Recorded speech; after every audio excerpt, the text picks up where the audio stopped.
rejoignez sur Radio J comme chaque matin et le mardi matin, vous le savez, c'est votre rendez-vous diplomatique avec Freddy Ethan, ancien ambassadeur, auteur de nombreux ouvrages dont le dernier Adama, publié aux éditions Ballant. Bonjour Freddy. Bonjour Ilana. Merci d'être avec nous. On évoque bien sûr l'actualité diplomatique, des réactions en chaîne suite à l'adoption par l'ONU d'une résolution appelant un cessez-le-feu immédiat dans la bande de Gaza, cessez-le-feu qui ne sera pas conditionné à la libération des otages. Les États-Unis qui se sont abstenus mais qui continuent de faire pression effectivement sur Israël. Alors est-ce que ces pressions internationales et américaines, Freddy, peuvent-elles arrêter les combats qui se déroulent dans la bande de Gaza ? Écoutez, le vote du Conseil de sécurité de l'ONU tente de mettre Netanyahou au pied du mur, mais il met aussi l'État d'Israël dans un grand dilemme sur la marche à suivre. Cette résolution, il faut le dire, n'est pas contraignante, mais les pressions sont en effet très fortes. Les déclarations de Biden, Harris et les avertissements des Européens, notamment celui d'Emmanuel Macron, risquent d'aggraver les relations diplomatiques et isoler Israël dans l'arène internationale. Dans ce contexte tendu et incertain, la raison doit l'emporter sur la passion. Nous devons dialoguer franchement et exprimer notre position. Expliquer que le combat doit se poursuivre contre toutes les organisations terroristes installées à Gaza, à Moscou et demain à Paris. Je déplore d'ailleurs les profondes divergences au sein du cabinet israélien. C'est absurde d'ailleurs que Yoav Gallant, ministre de la Défense, se trouve à Washington, au Pentagone, sans coordination directe avec Netanyahou, et qu'une autre délégation israélienne se prépare à entamer des négociations sur Rafah, d'ailleurs à la demande de la Maison-Blanche. Mais pour l'heure, Netanyahou lui interdit de partir. Dermer et Hanegbi sont toujours à Jérusalem. Alors comment présenter une claire et unanime position israélienne dans ces conditions? D'ailleurs, la situation est déjà compliquée. Les combats se poursuivent. Et les pourparlers à Doha pour la libération des otages piétinent toujours.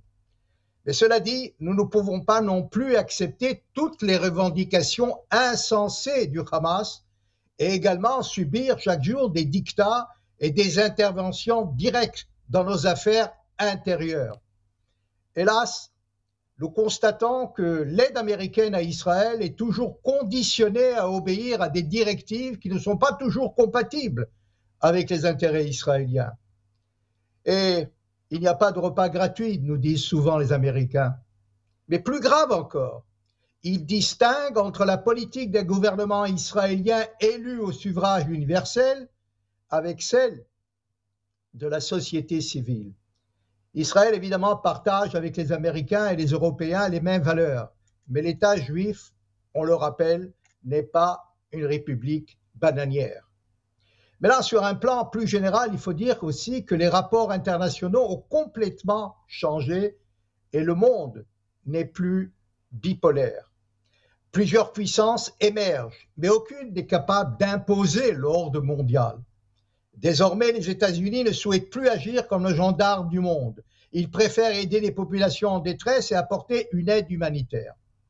Et soulignons aussi que les déclarations de Biden, Harris et Blinken interviennent dans une campagne présidentielle américaine houleuse.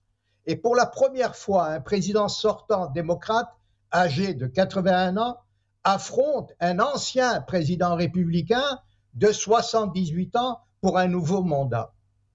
En conclusion, Israël doit agir avec sagesse, employer de la diplomatie classique et discrète, éviter l'isolement, sauvegarder toujours nos intérêts et ne compter que sur notre force militaire et notre foi dans notre juste cause.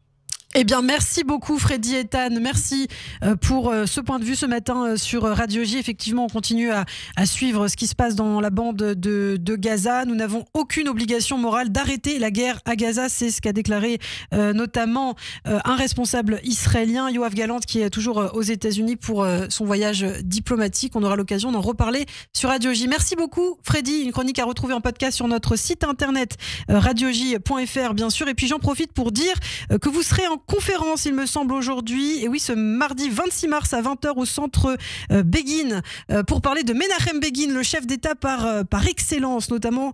Donc, on vous retrouvera ce soir au centre Begin. Merci beaucoup, Freddy, et à très bientôt. Radio